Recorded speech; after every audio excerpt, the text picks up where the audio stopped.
everyone, it's me Simu Hangrai. आज चाहिँ मैले स्कुटर कुदाको भिडियो बनाएँ। स्कुटर कुदाउँदा चाहिँ त्यो एकदमै मजा आउँछ है।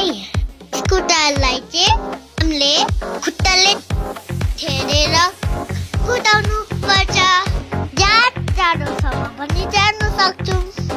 यो स्कुटरले चाहिँ 6 वर्षदेखि 12 वर्षसम्म नि बाबुलाई अहिले 4 इयर्स पुगे वर्षकोले पनि कुदाउनु मिल्छ। उनीहरूले स्कुटर कुदाउनु जानु भने हजुरहरूलाई पनि नानी बाबुको लागि यस्तै स्कुटर चाहियो भने मेरो च्यानललाई फलो गरिदियो, लाइक गरिदियो अनि कमेन्टमा डन भनिदियो।